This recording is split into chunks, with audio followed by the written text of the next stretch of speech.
All right, everybody. So this is Chainsaw Man episode 8 review, man. And guys, I will not lie, man. This episode was good too. It was solid. Guys, like, I don't know, but Chainsaw Man, it's looking very nice, man. Like, aesthetically wise, it's very nice. Right here, this episode 8, it's probably it's probably on my top two, top three or top two favorite episodes so far of Chainsaw Man, man. It was a very good episode, very solid, man. It starts off with obviously the where we left off, the last cliffhanger where Himeno took Denji to the room. Big pause to the room. I'm gonna skip over that all that shit. It's bullshit. It's just fan service at the end of the day. But we cut to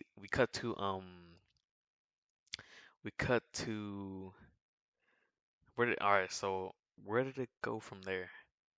So we get to see alright, so we see that Makima, like guys, this right here is really where Chainsaw Man, this is where Chainsaw Man becomes Chainsaw Man right here, man.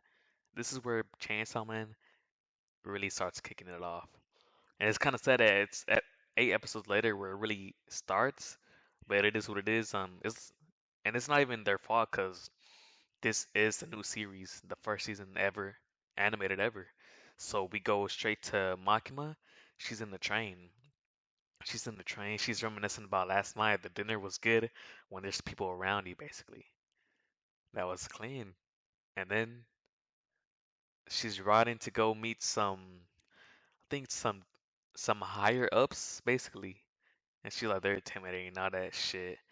And then out of nowhere, like, and it's beautiful right because we see before it actually happens, we get to see the sounds of the sounds, like sounds being heard. You see, um, of obviously people digging into their bags or pocket, whatever it is, and just pulling out the Glock, and then we get to see it. And that was for anime people. I'm sure that was very shocking, but I've read the manga, so I knew what was coming basically. And they like even though it was that shit was still shocking, we get to see a nice close up of Makima of her just straight in the dome basically. It looks like she's dead. Who knows, man? Who knows, man? Who knows? We cut straight back to the city, to the city where they're in. I'm pretty sure is the name of the city Kyoto? Some something like that. I'm not sure, but we get to see the other devil hunters. What was her name? The female and the dude. The ones that are always with Denji in them. Kobeni and that other motherfucker name. They were there, and the same thing happened to them. Some random like civilians were just there, and out of nowhere they just pull out the Glocks at the same time. We didn't get to see it, but it's pretty. We're assuming that they got shot as well, and then we cut to Denji, um, Aki, Power, and Himeno. They're just having some ramen on some Naruto shit. They're watching Naruto at the same time, man. Who knows? But they're there in the ramen shop, I believe. And some random dude just starts talking. He starts talking, and he's just blabbering how people don't know what real food tastes like. How his grandfather was spoiling him, taking him to the five-star restaurants, stuff like that, etc., etc. And then out of nowhere, he pops out of picture of the old dude we saw in the beginning first episode. That old motherfucker that was bossing Denji around, that was telling him he's the reason why Denji was so broke all his life basically. He was taking all his money. He was working for that old man. And Denji recognizes that picture instantly. And as it turned out, that dude is his grandfather. That's his grandfather, so he's looking for vengeance right here. He's looking for vengeance. And yeah, basically out of nowhere, that boy pulls out the Glock. Everybody got the Glock here, and it's so clean. Like it's very I like how Fujimoto he made it very clearly that these people have guns. Each single one have guns.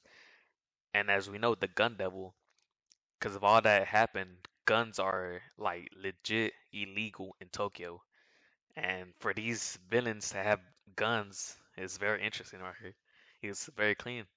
He pulls out the gun and shoots Denji right in the head. He goes for Aki. Aki tries to dodge, but I think he still gets hit. He goes for Himeno, and then out of nowhere, Power just uppercuts that motherfucker. And then she sends him flying to the window, and then she's like top knot, and then Aki just pulls out Kon. And that shit, it was so clean. It was that I ain't gonna lie, that was well done right there. He pulls out Kon. Kon, I think I forgot what Kon said, but he's basically that motherfucker did not take none of that shit with Kon. He just straight on some Denji rip out of the Eternity Devil's mouth type shit.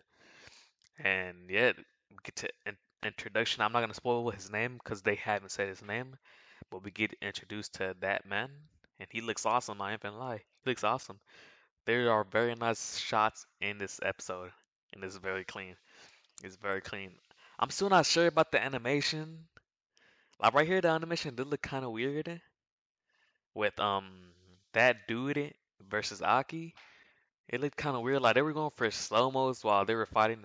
I don't know how I feel about that right there. But overall, the art wise, aesthetic wise, it looks very nice, man. It looks very nice, and we get to see this is something massive, very massive. We get to see Aki pull out the sword. And as we remember from the last two episodes, we know that Himeno told us if Aki pulls out that sword, something bad happens. There are repercussions of pulling out that sword and using it. And right here, we're seeing him pull out the sword, and who knows, we might see some side effects of pulling out that sword later on in the episode. Who knows, man? No spoilers.